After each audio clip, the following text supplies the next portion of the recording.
Welcome to my weekly Astro Live forecast on YouTube, happening every Sunday night. I'm going to be talking about the week ahead. I'm also going to be discussing some other themes, including Saturn in Pisces and the South Node in Libra. So we have a lot to cover. If you have any comments, you want to say hello, you want to ask a question, any of these things, go ahead and drop a comment in. But again, welcome. So let's start off by, getting into where we are now. So at the moment, we're in a Capricorn lunar cycle. Capricorn, that lunar cycle kicked off December 23rd. And Capricorn, is really all about the resources that we want to kind of assemble, consolidate, and our goals that we want to work towards with those resources. So Capricorn takes the resources of Taurus, uses the skill sets of Virgo, and assemble something. So hello, Frankie. Hello, Yoko.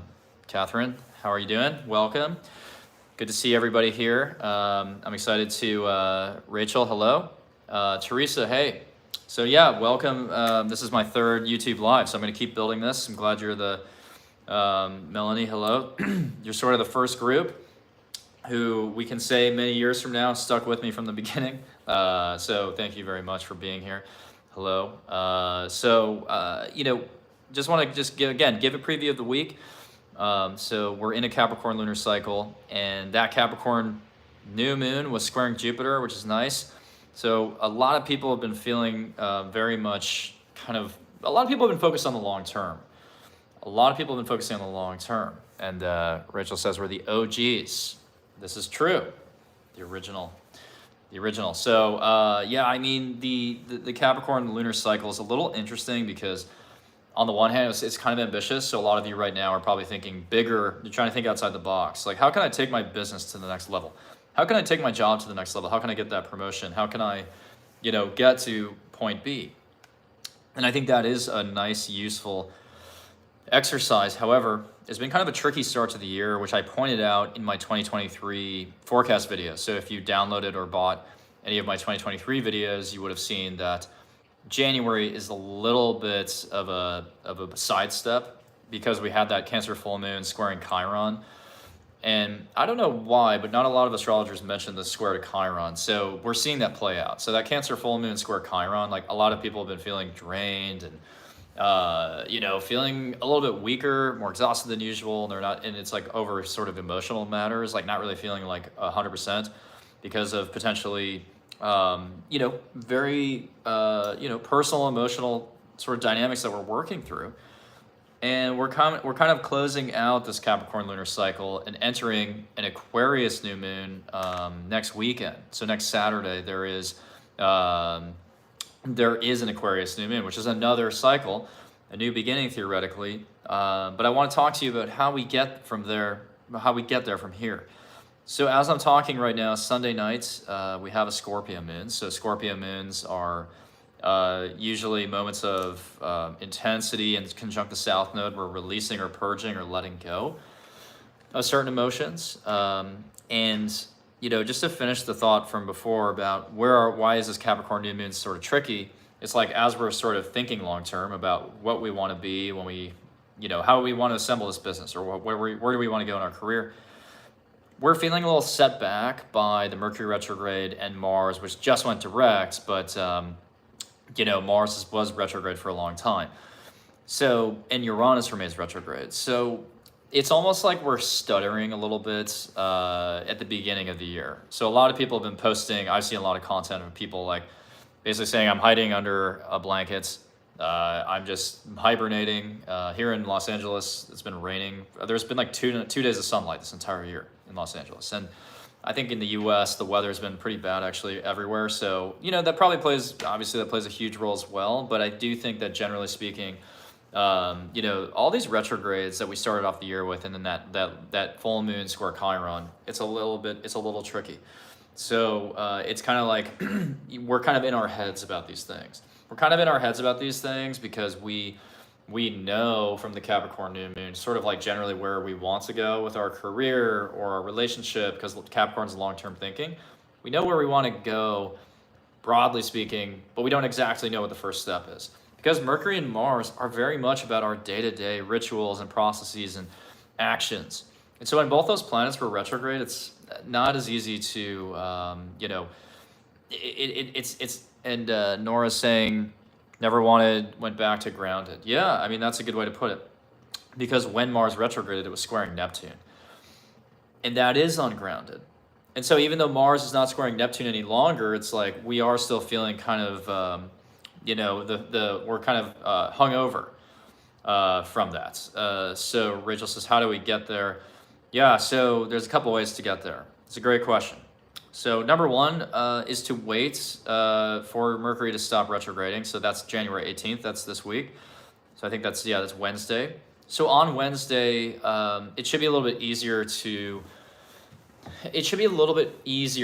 kind of just think through problems and to solve problems, because Mercury is very much about, like, you know, configurations, categorizations, you know, and also just like how we organize our thoughts, especially in Capricorn.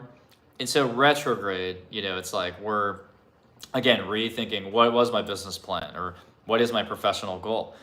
But after Mercury goes direct, we are entering this Aquarius new moon cycle, which features a Saturn-Venus conjunction, which is really about, you know, the long-term aspirations of our relationship life or our financial life. So I'll talk about that in a second. But where are we now? We have a Scorpio moon, always, again, a time of purging. And even as I'm talking now, it's in conjunct to Mars, Gemini, so there is a tendency to gossip during those times. But theoretically, you're letting go. Hopefully, you're letting go of some negative emotions at the moment between today and tomorrow. But let's advance this chart a day. So when we go into Monday, where are we at? We still have a Scorpio moon on Monday. So some people I know are not working for the holiday on Monday for Martin Luther King. So maybe you're not having to use maybe the Mercury retrograde won't affect you that as much tomorrow. But we do have a Scorpio moon still. And so I think even tomorrow people are feeling like maybe a little bit inside of their own intensity. They're caught inside their own obsessions. They're caught inside their own compulsions. That's just the nature of the Scorpio moon. The Scorpio moon likes to pick at really darker emotions and either repetitively or fixate on something, or like Scorpio moons like really want to try to figure out like what exactly is going on inside my subconscious. So this is a time period right now of intense self-reflection. And also we're in the waning cycles of this Capricorn lunar cycle. So, you know, we're in the late Libra moon. So Saturday night, the Scorpio moon was squaring, or the Libra moon was squaring Pluto. So last night, Saturday, you may have felt a lot of overwhelming, there may have been overwhelming emotions that you had to confront, and that could have happened through a dream, you know, through some other type of task. But I think that for a lot of people, there was a purging there. And now we have the sun coming up to a conjunction with Pluto. And the sun is shining a light on Pluto here, but also our manner of self-expression. And the Pluto, you know, like this is a powerful conjunction. Why? Because the Sun-Pluto conjunction occurs once a year. However, it's actually very rarely, you know, this is a special spot because we're actually, it's conjoining Pluto right before Pluto leaves Aquarius. Or sorry, right before Pluto leaves Capricorn. And so Pluto at the 28th degree, eventually the 29th degree of Capricorn, and the Sun conjunct that Pluto is kind of reminding us about that there is an end of a major phase. So I talked about this last week, but you know, Pluto's been in Capricorn since 2008. And so it is bringing an era of your life to a close. So we're talking about 2008 until 2023 for the most part. And so over the last 15 years or so, it's like you've been thinking about, you know, how, you know, we've talked about this, but like how you work with your professional goals, how you manage authority, like all these Capricorn themes. And with the Sun-Pluto conjunction, we do feel this era closing. So I think a lot of people right now just have this, they feel like they're at this crisis point where they're kind of like, where is this all going? And we discussed this, and if you didn't see this video, check out my Pluto and Aquarius I was sort of just like giving my predictions about Pluto and Aquarius.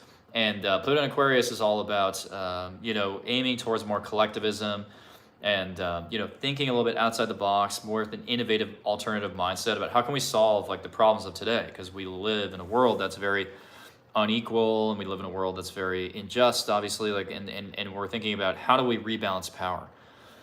So with Pluto leaving Capricorn, there's kind of, it's one of these things, right, where no matter what type of era you're in, whether you enjoy the era or not, when that era ends, we feel something kind of bittersweet.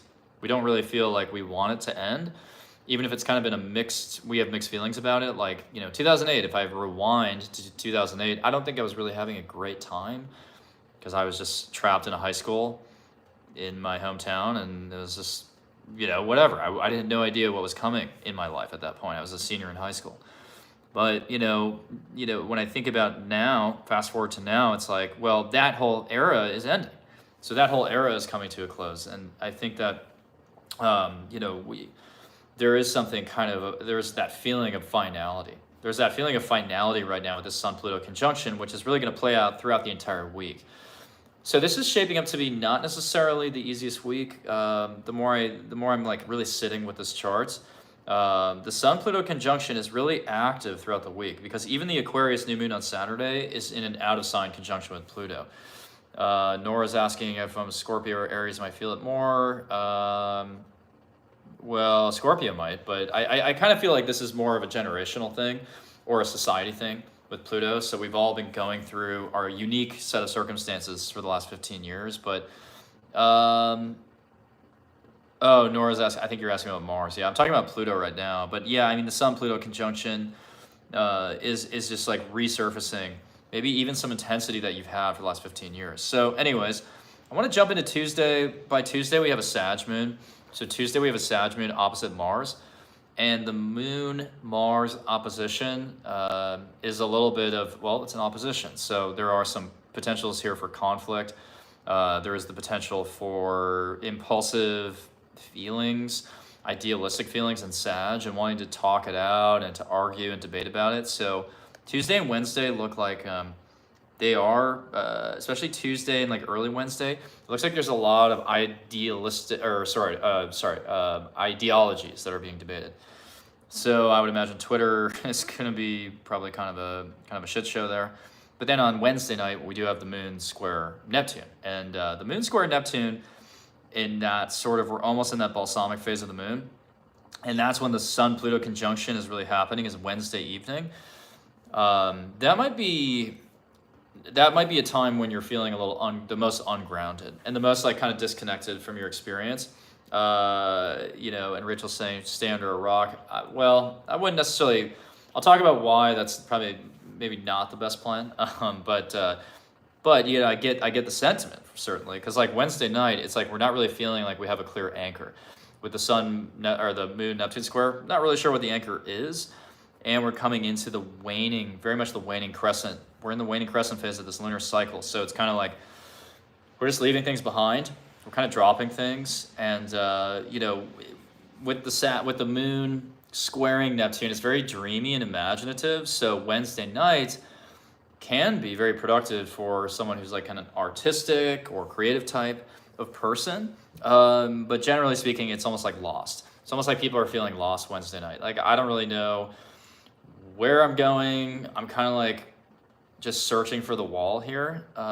So Wednesday looks a little weird, especially for like sleep. So, I would just keep that in mind. Is like, how do I, like, maybe I don't, maybe I'm just more like reflective that day and like not trying to do 100 things. I think that might be a good idea. So, then we get into Thursday, and by then we have a Capricorn moon. Oh, and by the way, Wednesday we do get Mercury stationing direct. So Mercury stationing direct, I think this is like not going to be felt immediately, because of that Moon Neptune square. So usually when Mercury stations direct, it's like, okay, there's some clarity of, my day-to-day again, and I'm not messing up simple things. But that square to Neptune with the moon, I'm not sure. It just feels like that's kind of maybe a Mercury direct that we won't feel until Thursday. But by Thursday, we do have a Capricorn moon. Into Friday, we have a Capricorn moon. And then it's Aquarius season on Friday, January 20th. So really what we're looking at there is that moon is it's going into Pluto's territory. That moon is occulted. That moon is in the balsamic phase Thursday, Friday. And so when it's occulted, it's behind the sun here. So it's behind the sun. you're only going to see it for like a little bit of time in the morning sky before sunrise, and then it disappears from view. And so, you know, it's also sweeping through Pluto. That's sweeping through Pluto. What happens if you're a Virgo or Gemini energy for Mercury? Well, the moon is in the moon will be in Sag, squaring Neptune in Pisces. So both of those are in the fallen or debilitated positions of the Mercury's domiciles. So, you know, that is actually kind of like the antithesis of Mercury. So I actually think, Catherine, to your question, that Geminis and Virgos might actually feel the most confused by this, by that Wednesday time period of Mercury stationing direct, of feeling like, you know, I know that there's something I need to be chewing on with an idea, but I don't really know like what the process is for any of that. And you know, there's actually a transit that's sitting on top of all this, by the way, which I just want to kind of address as a segue to the Aquarius moon, which is that you know, right now as I'm talking, Venus is squaring Uranus, and Venus is really the feature of January. Like you really have to pay attention to Venus, because ever since Venus has entered Aquarius, I think on January 2nd, relationships have felt a little bit more serious. And why is that? Because on the Aquarius new moon, which is Saturday, January 21st, we have a Saturn-Venus conjunction. And that Saturn-Venus conjunction is involving the chart ruler. The chart ruler is Saturn of the Aquarius new moon, and Uranus is also the ruler of Aquarius, and it's squaring Venus. So the composite of that is you know, really we're just not feeling like we maybe are getting everything out of our relationships. Like our relationships are not like super satisfying in a lot of ways. But at the same time, we want that excitement with Uranus. Uranus square Venus means like we want to change in our relationships. But then conjunct Saturn, it's kind of like, okay, but I do want a relationship that's like gonna last, like it's really gonna be long term. So like this is a bit of a confusing new moon, because it's like we're caught between two. It's almost like this energy of like you meet someone who's like very liberating for you, who's like just all like spiritual and like they're in your same energy vibration, but you're also like with somebody, or you're meeting somebody else who's like very grounded and like very organized and very helpful for you. And so you're trying to figure out like there's like many people in this equation who fulfill different needs, and it's like, which direction do I go? And that's Uranus and Saturn basically saying like, you know, you have to like somehow synthesize that. Maybe you find friends who embrace your Uranian energy and keep things exciting, and you don't need to seek all of that in one person, or you want to completely reinvent your relationships. So this week is a little bit challenging because we're kind of stuck between stations with that Venus energy of not knowing exactly where to go. But ultimately with Saturn conjunct Venus, it's like you have to focus on like what relationships are, you know, what relationships are sustainable in the long term. So yes, a lot of people, especially with, you know, Venus in a fixed sign like Scorpio, Taurus, Leo, or Aquarius, you're going to be feeling that pressure. You're going to be feeling that pressure to tie up loose ends in your relationships, because we've had Saturn squaring those fixed Venus signs since 2020, and you know, it's and Catherine said it well. You know, it's pushing us to confront what we fear in communication. So Saturn square conjunct Venus to me is kind of like, all right, have you learned enough of your karmic lessons? You know, have you internalized them? Because with Saturn, it's oftentimes about, you know, getting caught up in the same trap of like self-consciousness. And it's like, maybe we keep dating people who look good on paper. We keep dating people who please our parents or something, or we keep dating people who make us look good out in public. But it's like, whatever your karma around relationships is, like Saturn is revealing that to you. So it's like maybe you're realizing on this new moon, like a lot of your exes are kind of similar, and you were caught in a loop there. So with Uranus squaring Venus, it's actually time to break the karmic loop, to say, you know, I keep dating, you know, I keep dating the same type of, like, I keep dating like a doctor or a lawyer, and they're really boring, but I really want to do that because, you know, again, that's just what I was like, that's what my parents always instilled in me. It's like, you have to date someone who's successful. And so then you have to question during this new moon, like, what does success look like to you? You know, does it make sense to try to find somebody like who just went to like Stanford Medical School? Like, who cares? You know what I mean? Like, do we really have to chase the brand names, or do we have to chase, because Saturn is very much about our external awareness of our environment. and especially conjunct Venus, it's almost like we sometimes with Saturn conjunct Venus choose somebody for their external reputation. What is the reputation of this person? But on this new moon, you don't want to fall into that trap. So luckily you're here watching this video, so you know this. But a lot of people on this new moon are going to choose the person who solidifies their reputation and not the person that they're happy with. So what I foresee for this new moon on January 21 is a lot of people breaking up. A lot of people breaking up with somebody who's caused them to stagnate and chasing that Uranian energy instead. Or people starting relationships that aren't necessarily the best for them. Starting relationships with people who, have their parents' interest in mind, but not necessarily their interest in mind. You know what I mean? So you really don't want to like just defer to tradition and expectation right now. You actually want to be a little bit more deferring to or paying attention to Uranus as well. Of like, what do I need to shake things up? Now, I don't want to just highlight Venus as romantic. This could be professional. So some of you might find a new job or a career, get on a new career track. And same logic applies though. So don't just work for the company that is like stable and traditional. Like if you would rather be working at a really interesting new company that's like a startup, then do that. That's Uranus. So that's really what we're leading up to with that Saturn-Venus conjunction on Saturday and even into Sunday. So next weekend, a lot of people will be, and even if you're not feeling it right now, you probably will by next weekend. Like I'm at a fork in the road with like, which relationship do I go for? Or which friendship do I prioritize? Or which career do I pick? Which job is going to serve my long-term interests? So that's kind of at play here. I think, I actually I said this on my TikTok recently, but you want to think about how can I have these tough conversations now? So, have the tough conversation with yourself or your associations or your partners or whoever of like, why is this stagnating? Why is this stagnating? And what needs to change? How do we spice it up? And sometimes with Uranus, it's just about changing your routine in that relationship. Like sometimes the relationship is fine. It's just, especially with the winter in the Northern Hemisphere right now, like a lot of people have been maybe mailing it in a little bit with their relationships and they haven't been exciting. Like how many weekends in a row can you Netflix and chill with your partner and feel like there's momentum?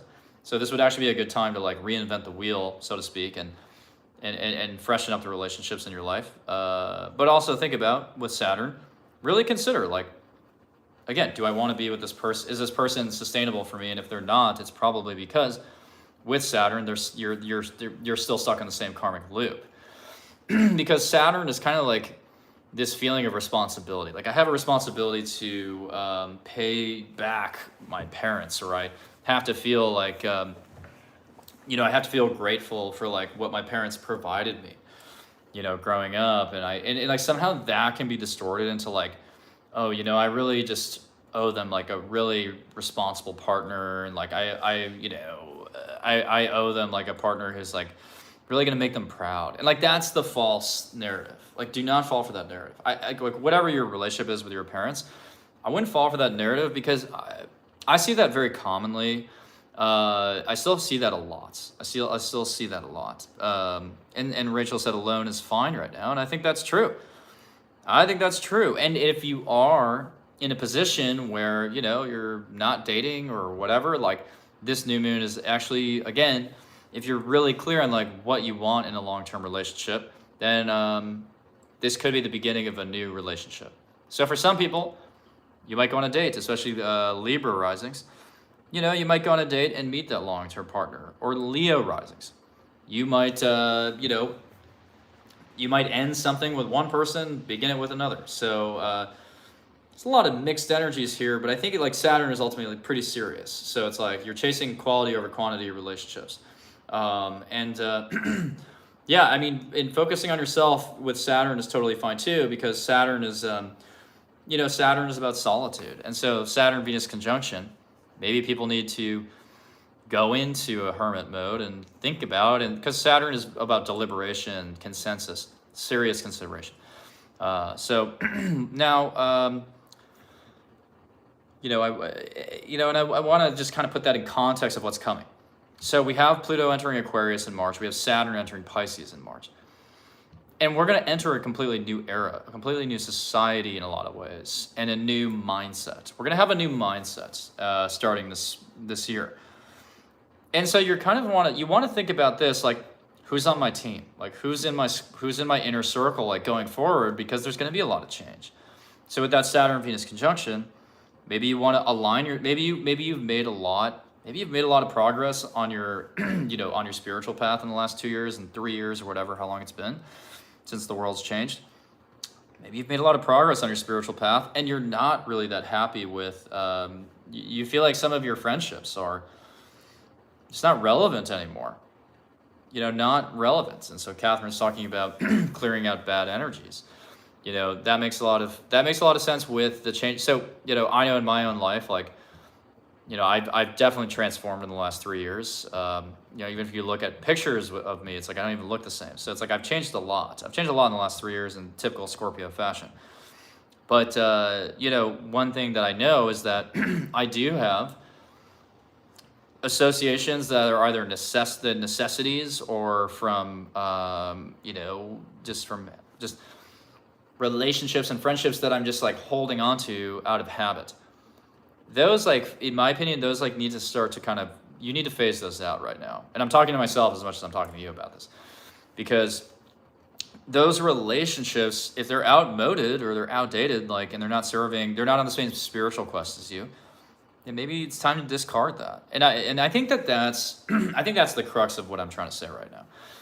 So with Uranus squaring Venus at this time and Saturn Venus conjunction coming up, I really think that that's the fundamental question here, is like, are you on the same spiritual quest as the other people in your life? Or are they on the same spiritual quest as you? That's a really important question, because if you didn't wake up during the last 3 years, then, like, I don't know what to tell you. Like, that's kind of it's kind of problematic in my opinion. Like, we've had 3 years to, like, literally, like, to look ourselves in the mirror. How many, you probably looked at yourself in the mirror like more times in the last 3 years than you have in your entire life, like physically and spiritually, mentally. You're working from home or whatever your circumstance is. That's a lot of alone time.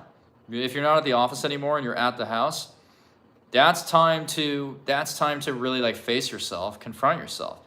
And so a lot of people have been doing soul searching. Other people have been, just wanting the old again. The old. Can we go back to the way things were? Can we go back to the old ways, the old normal? And it's like that's not going to happen. So it's like, do you have a backwards, past kind of looking energy, nostalgia energy right now, or are you more future focused? Now with Pluto and Aquarius, to be more future focused is to be more successful, and to be more like motivated by the idea of awakenings, mental clarity, and Aquarius is an air sign. Capricorn sits on the same axis as Cancer. So Pluto in Capricorn is about building up structure, which we've seen, but it's also the polarity point is Cancer, which is all about reflecting on our past, reflecting on our ancestors, reflecting on our families. And so Pluto in Capricorn does bring up issues within families and really, like, groups and lineages, of, like, families placing expectations on you of, like, you have to carry on some type of reputation. Now we're getting back to Saturn. Some type of reputation, like, do you have to carry on the family business, or do you have to be with somebody that the family approves of again?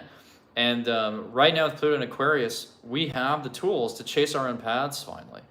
I've talked about this before, but it's like all I need is a website and a social media platform to build my own business. And that's all you need as well. So Pluto and Aquarius, you want to start to angle towards your own authenticity, your own unique path. But the only way to do that is to let go of relationships that are blocking the spiritual vitality that you're emanating now. Because a lot of people are still self-conscious about their spirituality. So, I think that when I look at, and Sophia, it sounds like you can relate. Yes, that's awesome. So, it's like, I've talked to, like, sometimes I'll go to, like, an environment that's not astrological at all. Like, I'll go to, like a sports bar or something to watch a game. And it's like, sometimes I catch myself, like, do I want to talk about this fully? Do I want to talk about my astrological journey to somebody who is just watching the Vikings game with me? Like, I don't know. like, I don't know if they're going to resonate with it, but I've just decided at this point, like, that's my journey. You know, I just say it. I don't try to qualify it. It's just like, I am an astrologer. I'm an astrologer. And in certain regions of the world, like, you can't really talk about it. It's not, you know, like, no hate on my hometown, but like, if you go to Minneapolis, like, astrology is not as accepted there as Los Angeles, where I live now. It's just like not the MO of the Midwest. Like, the Midwest is very austere, and that's fine. Like, I'm from Minneapolis, I would never knock it, but it's like, it's a very pragmatic place. And there's parts of the world that are very pragmatic and focused on, like, not, like, you're not, I mean, at the same time, you're also not going to find a Gucci store in Minneapolis, and that's fine. Like, Minneapolis, people from the Midwest are, like, not flashy. They don't care about fashion that much. Like, they're very just, like, they keep to themselves, and they're not trying to, like, they're not trying to live inside of their egos. They're not trying to, like, you know, brandish their egos. And then you go to other parts, of the world, like Florida, California, and New York, and it's like, yeah, people are kind of full of themselves for the most part. I have noticed the difference, you know. But that being said, it's like, there's also a con. There's also a con to a downside to like living in the Midwest, in my opinion, which is like, it's not that spiritual, really. It's not that spiritual. And you know, you can't really talk about being an astrologer in Minnesota. Like, it's really weird, actually. In fact, they pretty much just associate it with, you know, paganism and demonic stuff and whatever. And so, you know, it's like, so I don't know why I'm making this about cities, but like, my point is, you know, because I've been like 40 to 50 states, so I feel like I'm semi-qualified to talk about the US.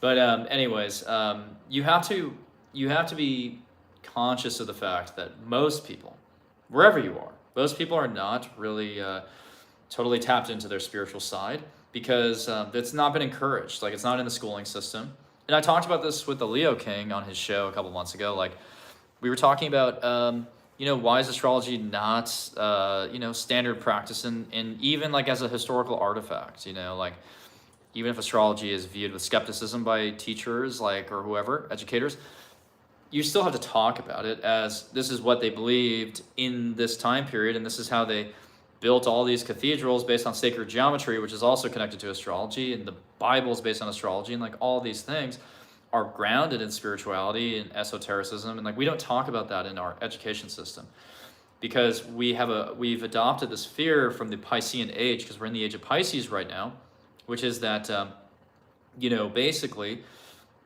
there is one and only one God, and there's a monotheistic like take on everything, and like, everything has to ascend to this one singular point, this one singular ruler.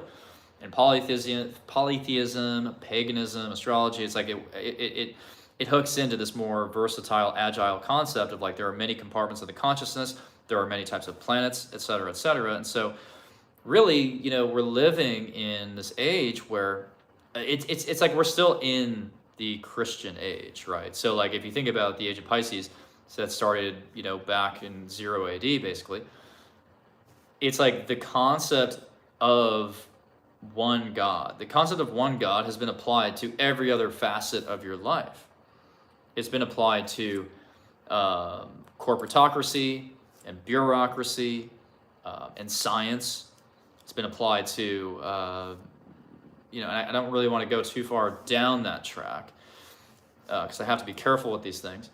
But I hope you understand like what I'm trying to say. That there is no, we're in a construct that's like yay big, meaning it's all, I'm trying to draw the box so it's my entire screen here. But we're living inside this all-consuming box. And so like, even if you believe that, oh, I'm awake and I'm spiritual and I'm not like just caught in like believing in one path of like religion or something, you might not be awake. I'm just being honest. You might not be, because if you really, you have to think, so you have to think about it as Christianity created a template for monotheism and worship that we apply to other industries in our life. So there's probably some industries that you track that you think are like objective and logical and factual, and you know, they, you know, are just, it's just the truth. But if you really like look at how that truth is being communicated to you, you realize it's actually like one or two sort of higher ups or one agency or bureaucracy telling you what it is, and then everyone else everybody else on the internet is helping you find what it really is, what the real story is. And people always say, oh, well, that's false. That's a false narrative, or that's, a conspiracy. And yes, sometimes when you give everybody the keys to the internet, there's a lot of dumb people out there who have ridiculous ideas. Like, obviously, there's some truths that are self-evident that we don't have to investigate any further. Like, that's just a fact. However, there are a lot of debates. There are a lot of topics in our society that are worthy of debate that are squashed. And squashed by whom? By the very people that you get your information from. So I just want to be really clear about that. And again, unfortunately, I can't divulge everything about this for obvious reasons. Unfortunately, we can't with Saturn and Aquarius. There are rules here, but hopefully you kind of understand what I'm trying to say with this, because you really want to do an audit of, like, where is this information coming from? How many sources is this backed by? And, what is their incentive to give you that information? Because I guarantee you, most of the things that you read about, that you hear about, have some type of agenda behind them that are grounded in that Christian idea of, like, a singular authority. And the reason that Pluto and Aquarius is going to be so liberating is because it's going to shake us out. It's going to shake us out of that trap that we've been in our whole lives and that we're still in right now. So we're still very much pre-awakening, in my opinion. And it took me a long time to not feel judgment or shame about being a heretic, about going against the grain. And I've mentioned this example on my on a couple of videos about how when I announced I was an astrologer on LinkedIn, I announced it on my LinkedIn, and no one in my LinkedIn network is into astrology. They're all very, just traditional business people. It's like, that was anathema to them. And, that post must have gotten, I don't know how many impressions it got, 5,000 impressions. It got 10 likes because nobody on LinkedIn wanted to be associated with the idea of an astrologer. And my point with bringing that up is that you have to be fearless in embracing the unique path that you're on now. Because once you start waking up spiritually, you can't turn around. And if you try to turn around,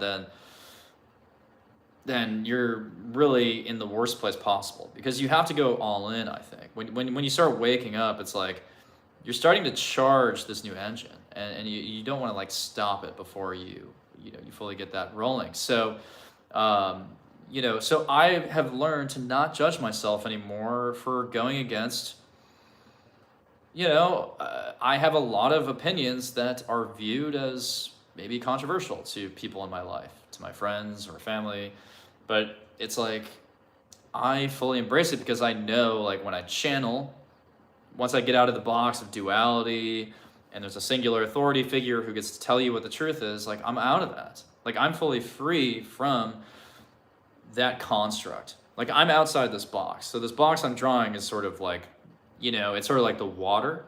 It's like the fish being in water, and the fish doesn't realize there's water there because it's pervasive and omnipresent.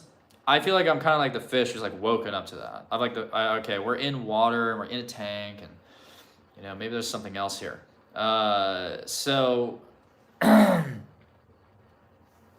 Yeah, so I think there's a couple movements happening simultaneously. And I don't own the truth either, right? So I think the idea here with Aquarius, the age of Aquarius that's slowly and surely developing, is nobody owns the truth. Nobody owns the truth, from the top to the bottom. But hopefully, if the group is all involved in awakening consciousness, that we can kind of create this sort of very, very profound collective mind and collective consciousness. So, anyways, why am I talking about that? Well, I wanted to kind of talk about Saturn and Pisces. So this is one transit that I think is really going to affect people mentally. Now, because Pisces deals with mental health, it also deals with hospitals, it also deals with pharmaceuticals and things like that. And so when Saturn enters Pisces, pharmaceutical companies, there's going to be a lot more scrutiny placed on them. There's going to be a lot more scrutiny placed on them. And how we treat and heal ourselves, because Pisces is very much healing. It's about how we heal. And so we're going to be shifting into a different age and a different era, with Pluto also being in Aquarius, where a lot of these topics are going to go full circle, where we realize there are natural ways to heal yourself. There are natural remedies. And I think it's gonna be quite shocking to a lot of people, actually. So also what's happening here is that Saturn and Pisces, where we really are separating between this sort of like 3D and 5D, right? So that's like the awakening I'm talking about. So if you're starting to wake up, you understand like that there are more than 4 dimensions. And so now you're tapping into that, through whatever you do, meditation or whatnot. People who stay in the 3rd dimension, who believe that everything is just material and matter, they will go through a very serious mental health crisis. So during Saturn and Pisces, you're going to see a mental health crisis like you've never seen. So and it's going to be split between people who have decided not to wake up and people who have woken up. And it's like, if you've decided not to wake up, then reality is going to look very bleak during this Saturn and Pisces time. And so if you are awake and you're looking into spirituality and you're thinking about the deeper meaning of things, then this actually will be positive for you. And this is where you solidify. This is where you solidify your status as a healer. So what's going to happen is kind of like it's going to be a crisis point where people who believe only in mass and materials and matter and sort of like objectivity, left brain thinking, they're going to be feeling like, I don't have an outlet for purpose at this point, because all of the people that they will place their faith in will be revealed to be corrupt. And that's what Pluto in Aquarius is going to do. It's going to unearth the sort of corruption. And so people who are stuck on the ground level are going to think, okay, if I can't trust this person anymore, if I can't trust that person anymore, then where do I go? I have to go inside. And when I go inside, I don't like what I see. I see a lot of darkness. And so it's going to be up to the spiritual people to come in and basically like offer teaching and lessons and healing and awakenings. So I think that astrologers, psychics, Reiki masters, various spiritualists are actually going to play a big role during Saturn and Pisces, because Saturn is about establishment.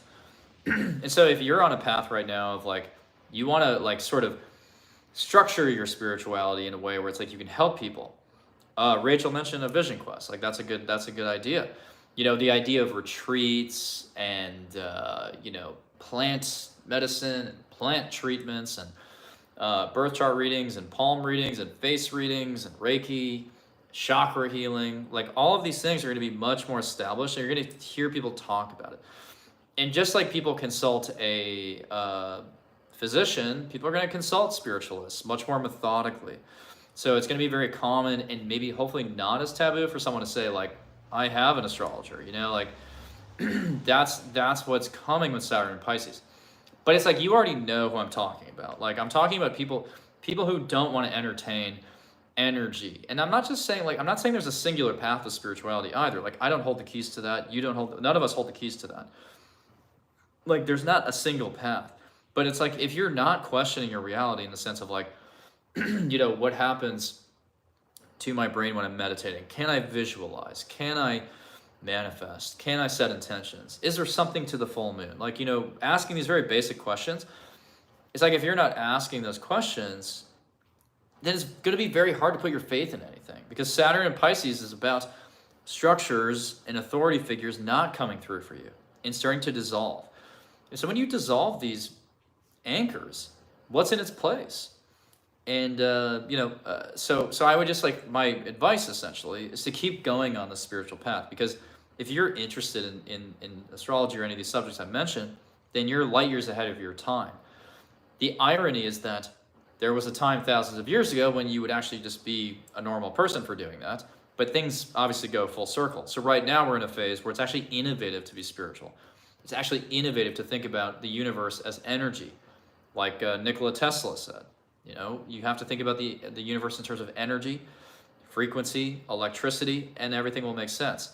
So, you have to fully tap into that side. E equals mc squared, right? Energy equals mass times the speed of light squared. So things have energy. Things have energy inside of them. And once you start to break down atoms smaller and smaller, we get into string theory, we get into the quantum field, and, these are all, what's going to happen is there might even be emerging of the sciences and spirituality finally, where we achieve some type of singularity of understanding about, well, okay, why does Saturn, I mean, one synchronicity which I find really interesting is Saturn has a hexagram on its North Pole. And, the Star of David, which is a six-pointed star, is associated with Saturn. So it's like, how did the Jews know that Saturn had a hexagram on the North Pole? We don't know. But scientists found that. Scientists found that there is a six-pointed star on the top of the planet Saturn. And the Star of David is a six-pointed star. So my point with all that is we have all kinds of synchronicities that we're swimming in that are confounding to scientists or confounding to people who are only left-brain thinkers, but to right-brain thinkers as well. It's like, it kind of makes sense that humans are actually very tapped into something that is beyond the fourth dimension.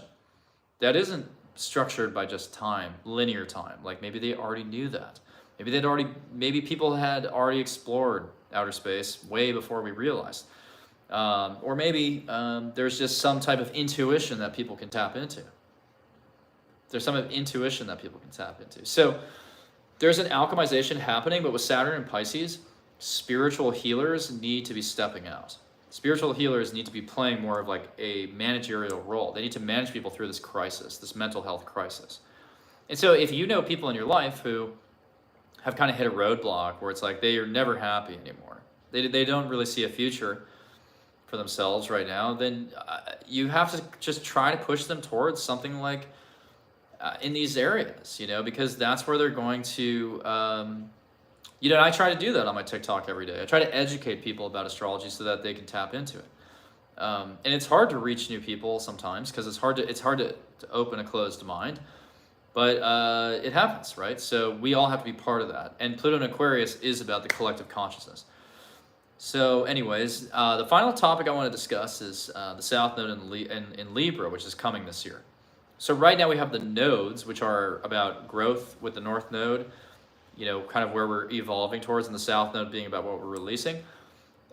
We are in the Scorpio-Taurus axis right now, but starting in late July, we're going to be in an Aries-Libra axis. So what exactly is the South Node in Libra going to be about?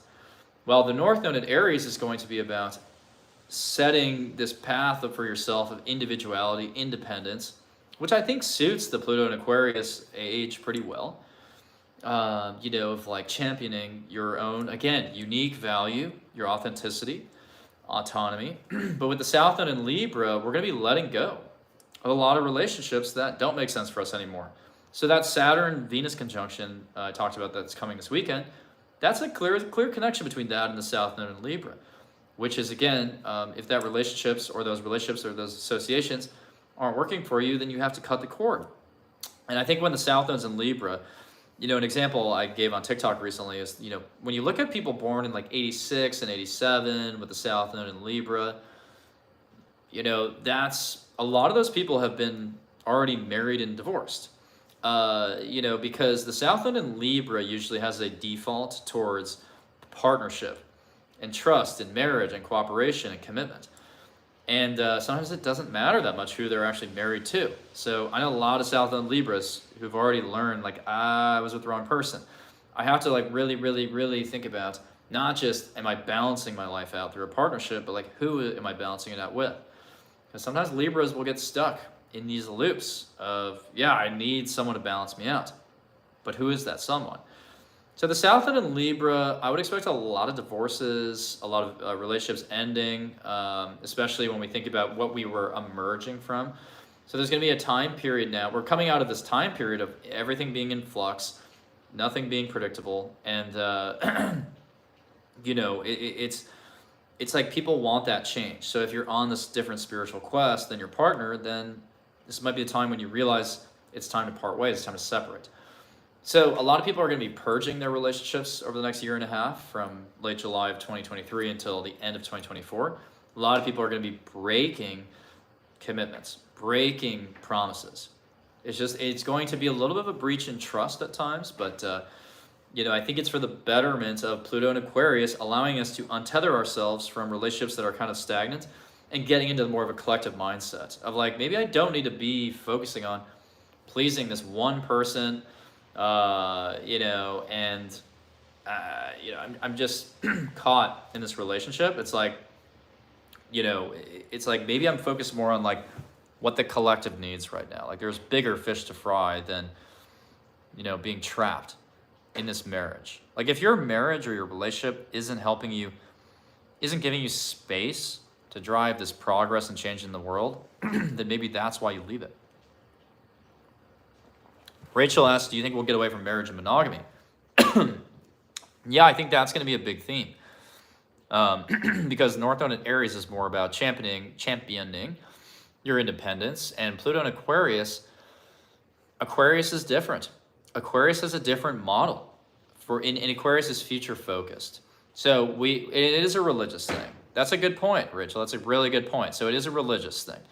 So all this narrative, this monotheistic narrative that we live in right now, that applies to, by the way, not just religion, but to politics, but to science, to education, to corporations. It also applies to our relationships. This same template of Christianity, of there is one true source, there's one truth. There isn't one truth. There isn't one truth that works for everybody. And it's kind of a shame, right? We're going to think, eventually we're going to look back to this time period as like, wow, like that person really would have thrived in something like non-monogamous, but like they didn't live in that world. So they were always trapping themselves in these relationships that just, they felt stuck. And it doesn't just have to be about monogamy, obviously, but I think that relationships in general will be much more fluid, though. Much more fluid, because the internet will eventually become your home, in the sense like the world will become your home, because you're going to have access to you're going to make connections with people all over the world like we do now. And that already is throwing relationships into flux, right? Like you think about social media and the people you can meet now. It's like, yeah, if that marriage isn't like perfectly rock solid, like it doesn't last. And so it begs the question, like, is that the model for us?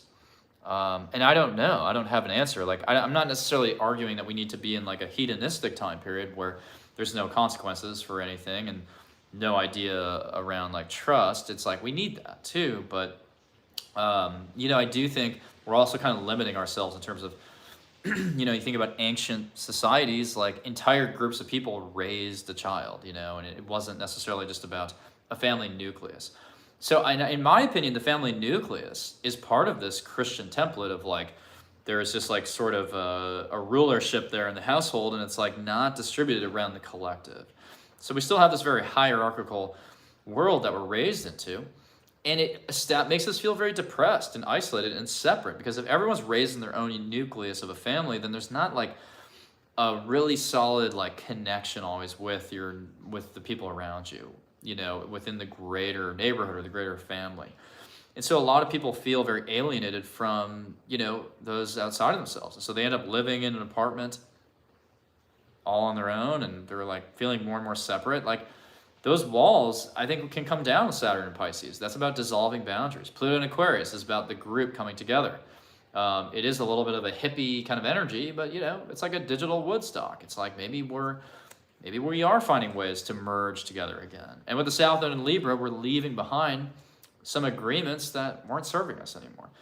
So I guess my point with all this is like, stay on your track, stay on your vision quest or your spiritual quest, because you're going to be needed more than ever over the next decade or even 20 years as we shift to a new society. Your talents and your gifts that you're developing today, it's not really like the things you're working on today, the things you're reading about today, they're not fully realized yet. You have to think about this as economics, supply and demand. And what is the demand right now for spiritual services? I mean, it's okay, but it's not like massive. It could be bigger, is what I mean. It could be a lot bigger. I think there's probably, I don't know how many people, but there's probably like 100 million people. This is my napkin math I'm doing in my head, but there's probably like 100 million people who watch astrology content on TikTok. Maybe a little bit more, but like that's a good amount of people, but it's not like the whole system here. So like I think as Saturn goes into Pisces, Pluto goes into Aquarius, more and more people are going to be needing and demanding alternative healing services. And so wherever you're at right now in your spiritual journey, keep pushing, because you might be that mentor. You might be that spiritual leader of tomorrow. We're going to need a lot of them. There's not going to be a singular person, because we are driving for change and a radical reinvention. And that is going to be, spirituality is going to drive that, I think, because people are going to realize that they're not an island. They're not separate. They're not just stuck in their relationship. There's a whole world out there that, is waiting to kind of, we're waiting to make these connections. It's almost like synapses in the brain. We're trying to connect some synapses and neurons, I guess. We're trying to connect some neurons that are just not connected right now. Because Aquarius is going to light the whole thing up like a Christmas tree. And once we light that up, it's going to be collective, and it's going to be amazing. So keep on that track. And again, think about your relationships this coming weekend. How can I address them in a way that's, going to kind of keep me building and reaching my goals? How can I be with people who help me reach my goals? I think that's a good way to kind of close this off. So thank you again for joining my TikTok, I'm on many platforms. Thank you for joining my YouTube live, and especially for those who commented. Trying to address the comments as I go. It's a little hard to multitask, but people are starved for connection that's more global, and religion and local communities aren't cutting it. That makes sense. Thank you, Faye. Crystallizing my intentions. I like that. Rachel, thank you. Whimsical Farm Girl. It's about expansion. Whimsical Farm Girl, you sound like a Sag. Yoko, thank you. Frankie, 2023 is going to be a better year. I agree, especially after March. So if you're not having a great 2023 yet, I would wait till March to see things really come together to fruition. So again, I really appreciate it. It looks like we're getting a bigger and bigger crowd every time. So if you like this video, share it with other people afterwards. Thank you, Catherine. If you like the video, share it. And, I'll be back every Sunday night at 9 o'clock Pacific time. I think these videos are getting over 1,000 views by the time I post them. So that's nice. So you are truly the core of the audience, the people watching live right now. I appreciate that. Hopefully we can get these videos to more people, because Pluto and Aquarius, we have to drive that awakening. Dawn, thank you very much. Again, if you want to, and I didn't mention this, but if you want a reading for me, get one through the link in my bio on all my channels, through my website as well. It's called innerworldsastrology.com. If you want to hang out in Croatia with me this year, those tickets are still available. So also, I'm teaching astrology courses, intro, intermediate, and advanced. Those are, the enrollment deadline is actually on the 20th. The classes begin next weekend. And anyways, wherever you are, have a good morning, afternoon, night, and we'll talk soon. And Rachel, it sounds like you want to get a reading or go to Croatia, or I don't know which one it is.